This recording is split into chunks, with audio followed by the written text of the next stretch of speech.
The Nature of Personal Reality, a Seth book by Jane Roberts, Chapter 4. Session 621, October 16, 1972, 9:40 p.m., Monday. Good evening again. Dictation. I'm not minimizing the importance of the inner self. All of its infinite resources are placed at the disposal of your conscious mind, however, and for your conscious purposes. There has been, on the one hand, too great reliance upon the conscious mind, while its characteristics and mechanisms were misunderstood, so that proponents of the conscious reasoning mind above all theories advocate a use of intellect and reasoning powers while not recognizing their source in the inner self. The conscious mind was, therefore, expected to perform alone, so to speak, ignoring the highly intuitive inner information that is also available to it. It was not supposed to be aware of such data. Yet any individual knows quite well that intuitive hunches, inspiration, precognitive information, or clairvoyant material has often risen to conscious knowledge. Usually it is shoved away and disregarded because you have been taught that the conscious mind should not hold such nonsense. So you have been told to trust your conscious mind, while at the same time you were led to believe it could only be aware of stimuli that came to it from the outside physical world. On the other hand, there are those who stress the great value of the inner self, the emotional being, at the expense of the conscious mind. These theories hold that the intellect and usual consciousness are far inferior to the inner unconscious portions of being, and that all the answers are hidden from view. The followers of this belief consider the conscious mind in such derogatory terms that it almost seems to be a supercilious cancer that sprouted like a growth upon man's psyche, impeding rather than aiding his progression and understanding. Both groups ignore the miraculous unity of the psyche, the fine natural interworkings that exist between the so-called conscious mind and the so-called unconscious, the incredibly rich interactions as each gives and takes. The unconscious simply contains great portions of your own experience in which you have been taught not to believe. Again, your conscious mind is meant to look into the exterior world and into the interior one. The conscious mind is a vehicle for the expression of the soul in corporal terms. It is your method of assessing temporal experience according to the beliefs that it holds about the nature of reality. It automatically causes the body to react in certain ways. I cannot say this often enough. Your beliefs form your reality, your body and its condition, your personal relationships, your environment, and en masse, your civilization and world. Your beliefs automatically attract the appropriate emotions.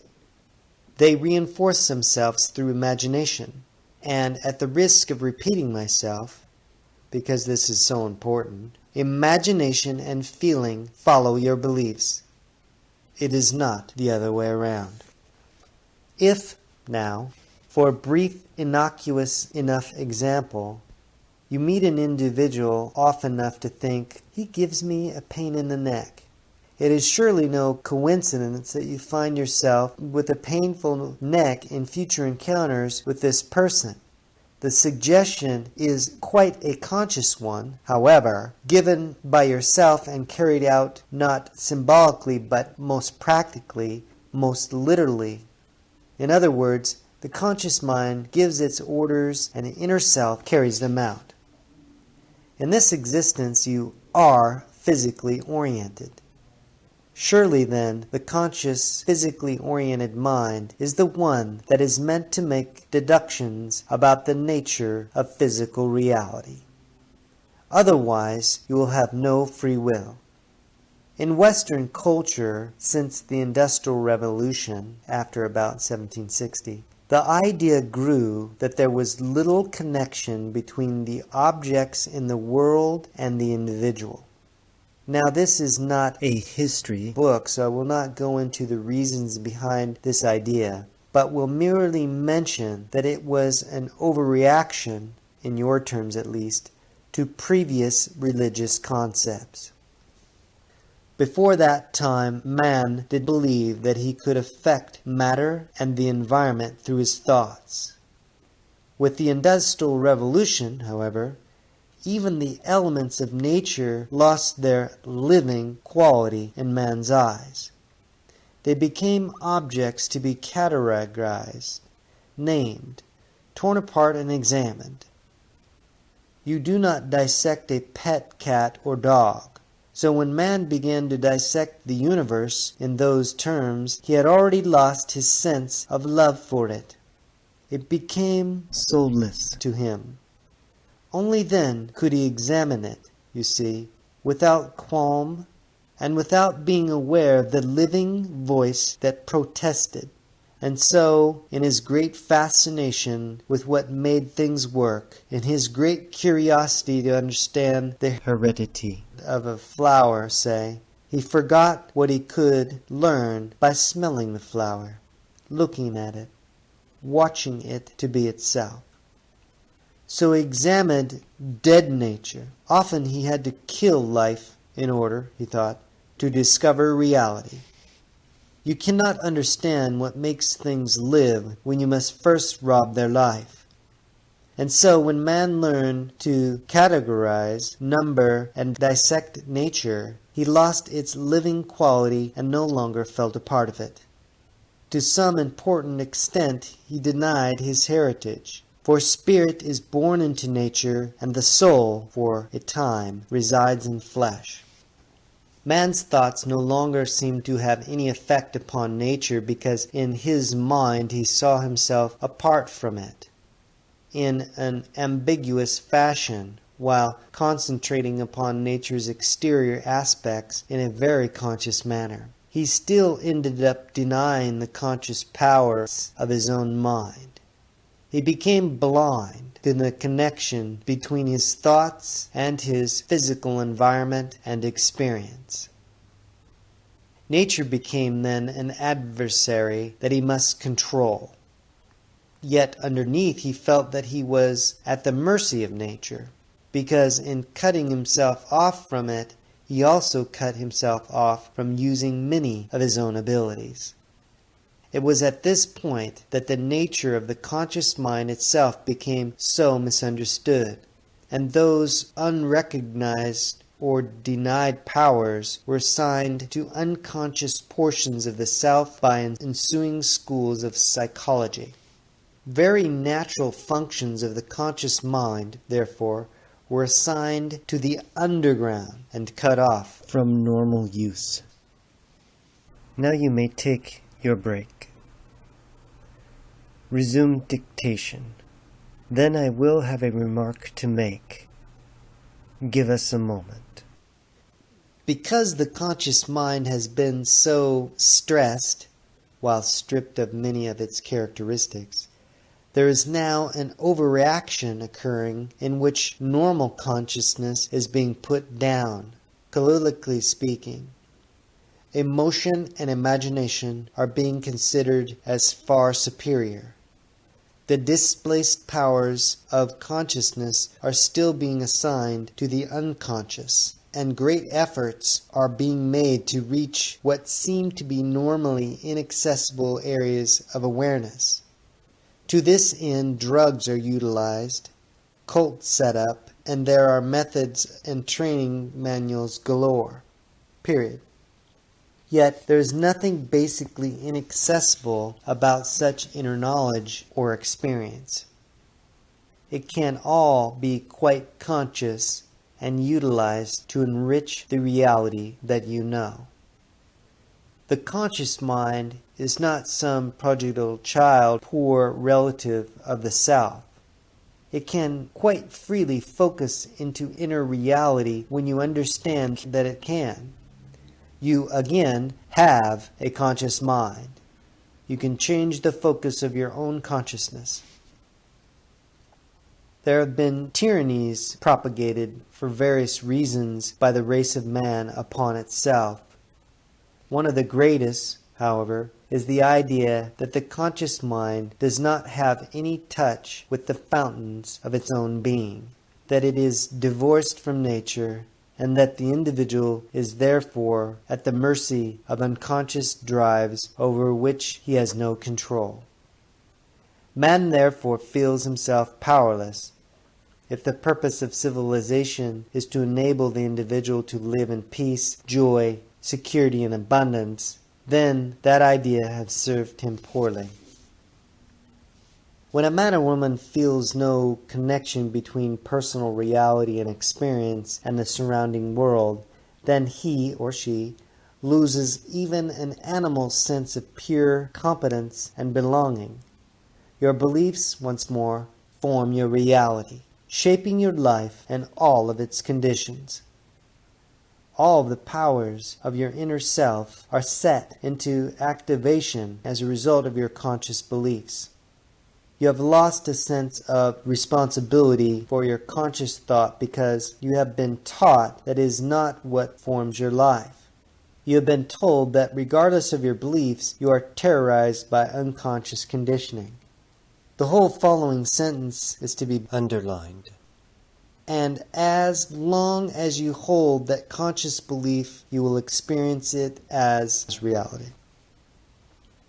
Some of your beliefs originated in your childhood, but you're not at their mercy unless you believe that you are. Because your imagination follows your beliefs, you can find yourself in a vicious cycle in which you constantly paint pictures in your mind that reinforce negative aspects in your life. The imaginative events generate appropriate emotions, which automatically bring about hormonal changes in your body or affect your behavior with others, or cause you to interpret events always in the light of your beliefs. And so daily experience will seem to justify what you believe more and more. The only way out of it is to become aware of your beliefs, aware of your own conscious thought, and to change your beliefs so that you bring them more in line with the kind of reality you want to experience. Imagination and emotion will then automatically come into play to reinforce the new beliefs. As mentioned in Chapter 2, the first important step is to realize that your beliefs about reality are just that, beliefs about reality, and not necessarily attribute to reality. You must make a clear distinction between you and your beliefs. You must then realize that your beliefs are physically materialized. What you believe to be true in your experience is true. To change the physical effect, you must change the original belief, while being quite aware that for a time physical materializations of the old beliefs may still hold. If you completely understand what I'm saying, however, your new beliefs will, and quickly, begin to show themselves in your experience. But you must not be concerned for their emergence, for this brings up the fear that the new ideas will not materialize, and so this negates your purpose. I mentioned a game in which you playfully adopt an idea that you want to materialize, then imagine it happening in your mind. Know that all events are mental and psychic first, and then these will happen in physical terms. But do not keep watching yourself. Continue with the game. You're doing the same thing now constantly and automatically with whatever beliefs you have, and they are being as constantly and automatically translated. It is the separation of self from beliefs that is so important initially, however. You are not to hammer at yourself consciously. Imagination and emotion are your great allies. Your conscious direction will automatically bring them into play. You can see why it is so important that you examine all of your beliefs about yourself and the nature of your reality. And one belief, if you let it, will lead you to another. Now, much has been written saying that if imagination and willpower are in conflict, imagination will win. Now I will tell you, if you examine yourself, you will find that imagination and willpower are never double emphasis in conflict. Your beliefs may conflict, but your imagination will always follow your willpower and your conscious thoughts and beliefs. If this is not apparent to you, then it is because you have not as yet completely examined your beliefs. Let us take a simple example. You're overweight. You've tried diets to no avail. You tell yourself that you want to lose weight. You follow what I've said so far? You change the belief. You say, because I believe I am overweight, I am, so I will think of myself at my ideal weight. End of quote. But you will find that you're still overweight. In your mind's eye, you see yourself as overweight. Imagine the goodies and snacks, and in your terms, given in to your imagination. And you think that willpower is useless and conscious thought powerless. But pretend that you go beyond this point. In sheer desperation you say, all right, I will examine my beliefs further. Now this is a hypothetical case, so you may find one of innumerable beliefs. You may, for instance, find that you believe you are not worthy and hence should not look attractive, or that health means physical weight and is dangerous to be slim. Or you may find that you feel and believe that you are so vulnerable that you need the weight so people will think twice before they shove you around. In all of these cases, the ideas will be conscious. You will have entertained them often, and your imagination and emotions are in league with them, and not in conflict. You may be poor. Following my suggestions, you may try to alter the belief and say, my wants are taken care of and I have a great abundance. You may still find yourself unable to meet your bills. Imaginatively, you may see the next bill coming with you unable to pay it. I will have enough money, you say. This is my new belief. But nothing changes, so you think, my conscious thoughts mean nothing. Yet upon examination of your beliefs, you may find a deep conviction of your own unworthiness. You may find yourself thinking, I am no one to begin with, or the rich get richer and the poor get poorer, or the world is against me, or money is wrong, people who have it are not spiritual. You may discover, again, one of the numerous beliefs that all lead to the fact that you do not want to have money or are afraid of it. In any case, your imagination and your beliefs go hand in hand.